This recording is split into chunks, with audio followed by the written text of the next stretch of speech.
Good morning, guys, and welcome to episode 11 of The Cut. As you just saw, I got up and I make my coffee. And if you guys didn't know this, I like coffee.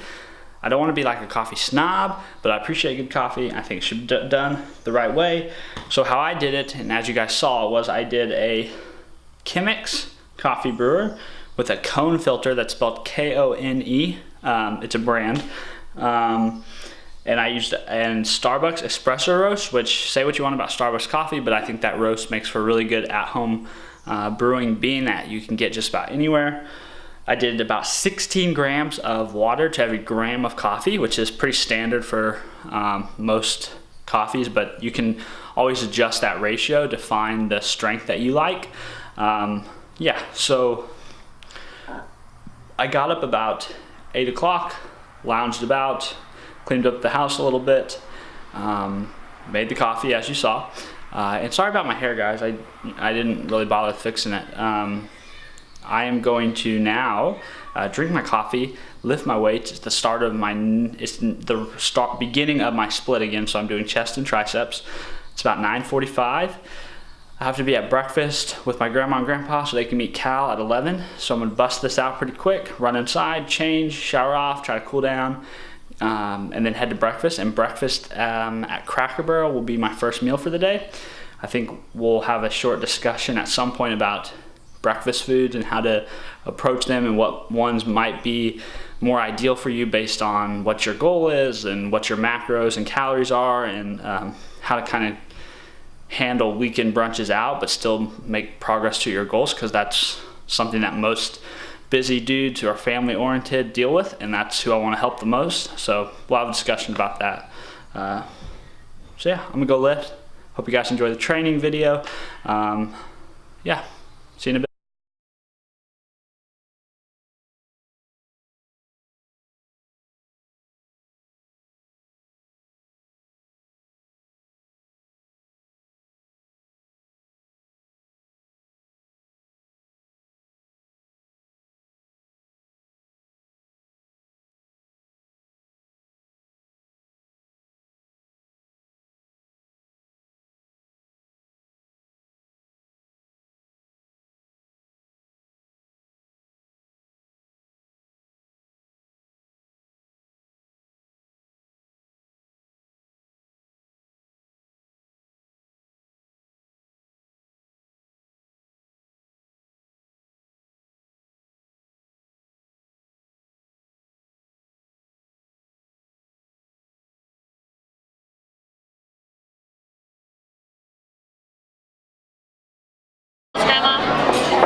Hey guys, so as you saw, we had breakfast at Cracker Barrel, and I ended up ordering 3 buttermilk pancakes, 3 pieces of bacon, which was like a side of bacon there, I guess. I didn't ask for like a specific amount, and then I asked for 2 sides of 2 egg beaters, scrambled. I didn't ask for the egg beaters because I think that eggs are bad for you and that you should eat an egg alternative. The reason why I asked for egg beaters was being strategic. So it's a training day, which means I have a lot more carbs than I do fats to spend throughout the day. And I wanted to have bacon at breakfast, but I also needed the protein that I would normally get from the egg. So by ordering the egg beaters, I remove the fat that's in the eggs, or take that off the plate. I still get the protein from the egg that I normally would, and I can spend those fats, instead of spending those fats on the eggs, I can spend the fats on the bacon, and then my carbohydrates coming from the pancakes. Could I have gotten the bacon and the eggs? Yes, I could have eaten both of them, but then I would have had to allot more fat for that one meal, and I didn't know what my food choices were going to shake out for the rest of the day. So I felt it was smart to save some of those fats. I may not need them, and I may get to spend them on something else, but just that early in the day, that was kind of my strategic decision. Now, if you're somebody who's trying to gain weight, you may want the fat from the bacon and the fat from the eggs, and if you're needing those extra calories, great. But I'm on a cut, so my calories are limited, so I need to make sure and use them at the appropriate times and the appropriate amounts and be strategic about it.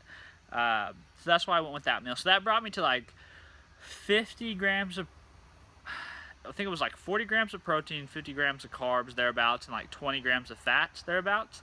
And so that's all I've had so far today. And I'm getting ready to have a quick snack real quick. So I'm having a banana.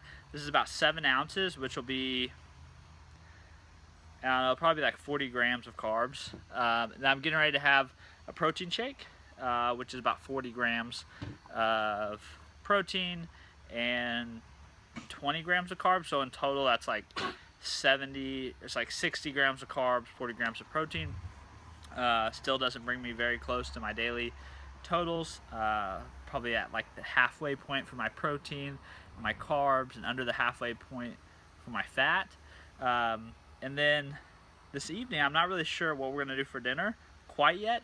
As I've mentioned before, my grandma and grandpa are in town, Cal's great grandparents, to visit. They were going to go out to dinner to Red Lobster. We were going to go, but we decided not to, just not to push our luck with Cal, because we've been dragging him everywhere the last few days. So, as far as dinner goes, I'm not really sure how that's going to shake out. We may have them, they're going to come back by the house to say goodbye, so maybe we might have them bring something from a Red Lobster to us. If we do that, I'm going to order something that's high protein, so a lot of protein, lower in the fats, but not like no fat, but lower in the fat, and then I'm going to make sure and get some of those Cheddar Bay biscuits and use that to fill up my carbs. Or at least that's my plan right now. However, if we don't do that, I may just have a sandwich later with some chicken breast, some cheese, just like a good, awesome, great, at-home made, like football Sunday kind of sandwich, and that will be well within what I have left to spend for the day. Yeah, so I just wanted to take a minute to kind of explain why I chose what I chose at brunch, because I think that it's important, because a lot of guys go to brunch, like a lot of dudes who have families and have their weekends free and are in a similar lifestyle as me, probably have to deal with eating out brunch maybe once or twice a month at least. So you need to understand how to not let that derail your progress and derail your tracking. The Cracker Barrel, I don't think publishes their nutrition information. What I did was I searched Google for Cracker Barrel pancake calories, and then I found it on a website. That's how I got the pancake nutritional information. The bacon information, I basically just entered a generic bacon that's in my macros app. And then the egg beaters I got offline as well. And egg beaters, of course, is a brand name, and it has the nutritional facts posted. So, or published, I shouldn't say posted. So you can find those on the internet, or you can go to your local grocery store and pull them off there next time you're grocery shopping or whatever. And most apps have it in their database anyway, so that's pretty easy. So yeah, like I said, if you have more fats to eat, then you eat fattier foods. If you have more carbs to eat, then you eat more carby foods. So it's an education process, and yes, like part of tracking is educating. So you get to learn, okay, what foods are mostly carbs, what foods are mostly fats, where's the balance, which ones have an equal proportion of each, and you become more knowledgeable and you're able to think more strategically about that. But I also hope that, like, showing you this series, like we're on the 11th episode, and showing that you guys are yes, I can't have as much as, like, I can't have all I want, right? Like, I can't eat unlimited amounts, but I haven't had to, like, sacrifice like a ton of stuff. I just have to be more strategic. I have to pick and choose my spots. I've still ate Chick-fil-A in the last 11 days. I've went out to dinner 2 or 3 times. I went out to brunch once. And I've still made progress. Like, I've lost 2 pounds over the course of 11 days, and hopefully by Wednesday I'll start hitting the 218 mark. Will be another pound down. So I hope it's showing that you guys don't have to, like, sacrifice your entire life or destroy the things you enjoy, or remove those from your diet to make progress. As long as you're smart about it and you're informed and you're knowledgeable and you track and you pay attention to what you're putting in your mouth and in what amounts. So yeah, I'm gonna eat this snack, I'm gonna eat this banana, I'm gonna eat this protein shake, I'm gonna go back inside, I'm going to do a little bit more hustling, send a couple more emails. I gotta finish programs that I've been working on for a little while, and watch Person of Interest. If you guys haven't found a next TV show to binge watch on Netflix, which I know all you guys do it, because I do it, that's how I know, check out Person of Interest. Great TV show. It's on Netflix. There's 5 seasons. You'll get lost in it. So yeah, you're welcome. I'll see you in a bit. It's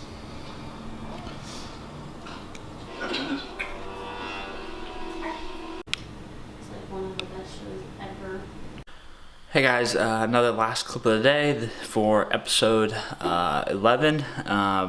So what you guys just saw I had to eat was, I ended up having my family bring me and my wife by for lobster where they had dinner. What I ordered was a sirloin and shrimp, basically entree. The sirloin was like 4 ounces, then 2 ounces of shrimp.